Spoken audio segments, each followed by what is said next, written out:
दुनिया को चाहो, और दुनिया और आखिरत ये दो ही चीजें हैं। अब इसमें एक चीज को आपको महबूब बनाना है। अब आप दुनिया को महबूब बनाएंगे या आखिरत को?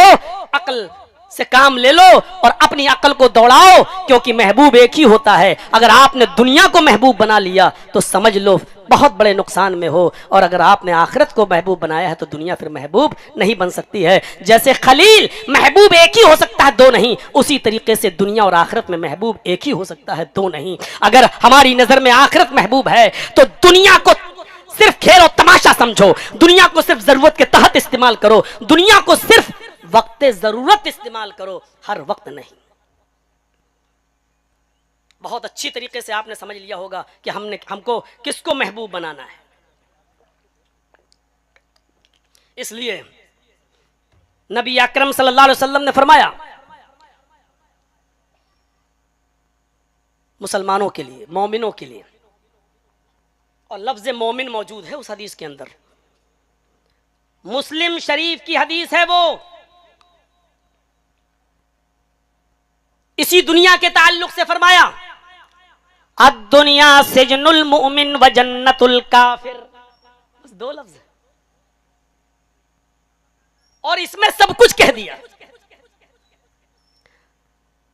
अद्दुनिया सिजनुल मोमिन, मोमिन के लिए दुनिया कैद खाना है, जेल खाना, कैद खाना। जो लोग जेलों का सफर और दौरा कर चुके हैं उनको अच्छी तरीके से मालूम है, हम भी उनमें शामिल हैं। अब दुनिया सिजनुल मोमिन, इस हदीस का सही माना वही समझ सकता है जिसने जेल की सऊबतें और दुश्वारियां परेशान की, वो समझ सकता है कि इस दुनिया को अल्लाह के रसूल क्या कहना चाह रहे हैं। अब दुनिया सिजनुल मोमिन, और दूसरे लफ्ज पर गौर कीजिए, बहुत मौलवियों से सुनते हैं जन्नत, जन्नत के ऐशो आराम, जन्नत की नहरें, जन्नत के मेवे, जन्नत के फल, और इनसे ज्यादा लुत्फ अंदोज होते हैं जन्नत की हूरों का तस्करा सुन सुनकर।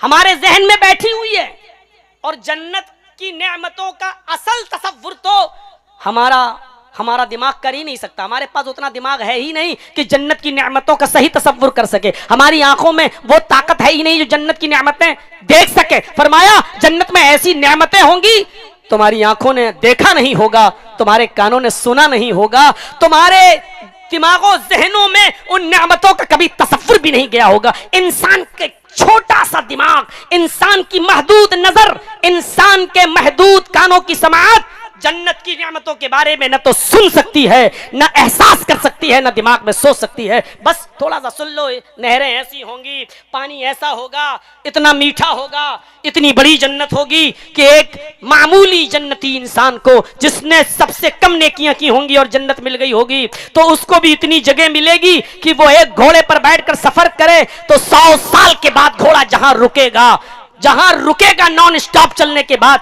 जहां रुकेगा, इतनी जगह होगी उस आदमी के लिए जिसने दुनिया में सबसे कम नेकियां की होंगी और वो जन्नत में चला गया होगा। बस तसव्वुर करते रहो। अब तसव्वुर ये भी करो कि एक घोड़े पर हम आज बैठे और 100 साल तक दौड़ता रहे और चलता रहे और कहीं ना रुके, ना खाने के लिए, ना पीने के लिए, ना पेशाब के लिए, ना लेटरिन और बाथरूम के लिए। 100 साल के बाद कहां रुकेगा वो, कितनी, और ये एक इंसान को, एक मोमिन को इतनी जगह मिलेगी। मेरे भाइयों जरा तसव्वुर करें, आप, हमारा दिमाग काम नहीं कर सकता है कि फिर सबसे आला दर्जे के मोमिन को क्या मकाम मिलेगा, कितनी बड़ी होगी जन्नत, हमारा जहन काम ही नहीं कर सकता, ना वहां तक पहुंच सकता है। लेकिन सुनो, अल्लाह कहता है जन्नतुल काफिर, ये दुनिया काफिरों के लिए जन्नत है।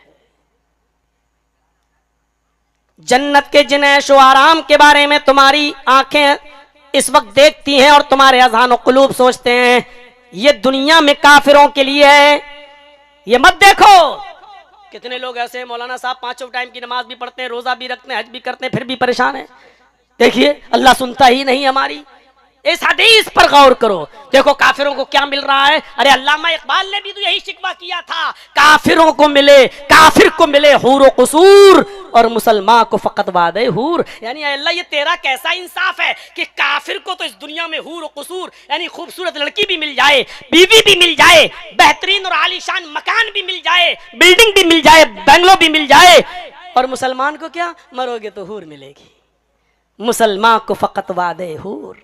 अल्लामा इकबाल ने शिकवा में ये बात कही, फिर जवाबे शिकवा में इसका जवाब भी दिया, मुस्लिम आई हुआ काफिर तो बिले हूरो कसूर। मुस्लिम आई हुआ काफिर यानी इस्लाम के जो कानून है उसको जब मुसलमान काफिरों ने अपनाया तो उसको इस दुनिया ही में जन्नत मिल गई, इस दुनिया में हूरो कसूर मिल गए। मुस्लिम आई हुआ काफिर तो मिले हूरो कसूर, तुम में कोई हूरों का चाहने वाला ही नहीं, जलवे तूर तो मौजूद है मगर मूसा ही नहीं। मेरे भाइयों, दुनिया सिजनुल मोमिन के लफ्ज़ पर गौर करो। ये दुनिया मोमिन के लिए कैद खाना है। मुसलमानों, ये अल्लाह की बहुत बड़ी नेमत है जो उसने हमें और आपको ईमान की दौलत से माला माल किया है।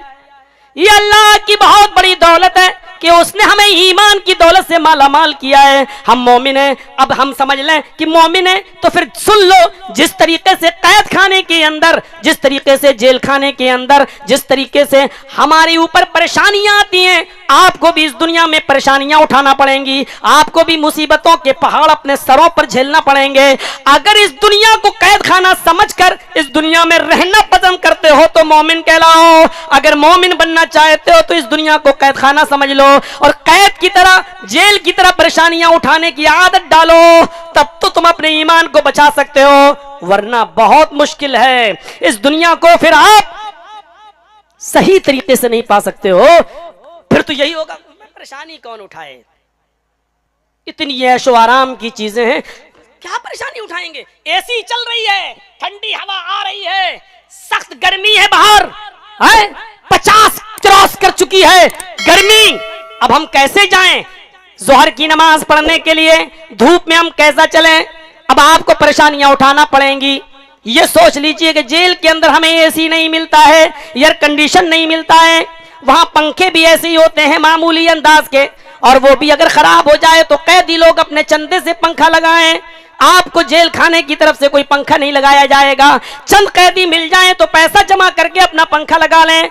अब बाहर में एसी में रहते थे, लेकिन जेल में अब तुम्हें कैद खाने के अंदर हो। अब एसी का तसव्वुर मत करो, यहाँ अजान की आवाज आ रही है, सख्त गर्मी पड़ रही है, एसी की ठंडी हवाओं में लेटे हुए हो, आवाज आती है हय्या अला सलाह। अगर ईमान तुम्हारे अंदर है तो इस जिंदगी को और इस दुनिया को कैद खाना तसव्वुर कर लो। थोड़ी देर के लिए एसी की ठंडी हवा को छोड़ो, अपने सर पे गमछा बांधो, सख्त लू लपट के अंदर तुम निकलो, चंद कदम मस्जिद की तरफ बढ़ो। हर कदम पर अल्लाह रब्बुल आलमीन एक नेकी देगा, हर कदम पर तुम्हारे गुनाह को माफ भी करता जाएगा। मेरे भाइयों, अब कैद खाना तसव्वुर करते हुए परेशानियां उठाकर तुम मस्जिद की तरफ आओ। ये दुनिया मोमिन के लिए ऐसे ही कैद खाना है। अगर मोमिन ने इस दुनिया को इस तरीके का कैद खाना नहीं समझा तो फिर समझ लो कि वो मोमिन नहीं है, उसके अंदर ईमान की रमक चमक बाकी नहीं रह गई है। फजर की अज़ान हो रही है, सख्त ठंडी रात है,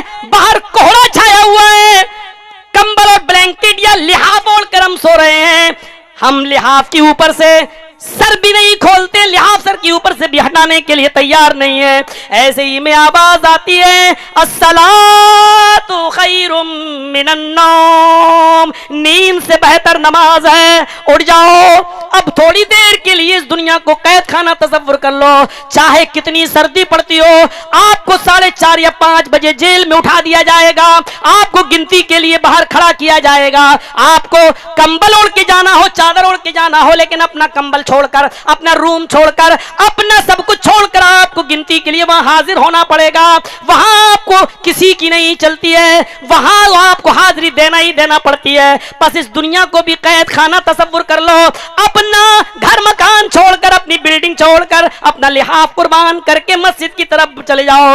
ये दुनिया इसी तरीके का कैद खाना है मोमिन के लिए। अगर आप मोमिन हैं तो ये तौबत तो बर्दाश्त करनी पड़ेगी, ये तकलीफ तो बर्दाश्त करना पड़ेगी, तभी ईमान अगर बचा सकते हो तो। और अगर नहीं बचाना चाहो तो जाओ, लगाओ गोता, किसी अय्याशी और मक्कारी के मकाम पर और फ्री में जहन्नम का टिकट खरीद लो। बहुत आसान है मेरे भाई, जो जहन्नम कदम कदम पर इस दुनिया में मौजूद है, इसलिए कि दुनिया काफिर के लिए जन्नत है, मोमिन के लिए कैद खाना है। इन दो जुमलों में कितनी बड़ी बात कह दी नबी अकरम जनाब मोहम्मद रसूलुल्लाह सल्लल्लाहु अलैहि वसल्लम ने। अद दुनिया सिजनुल मोमिन व जन्नतुल काफिर।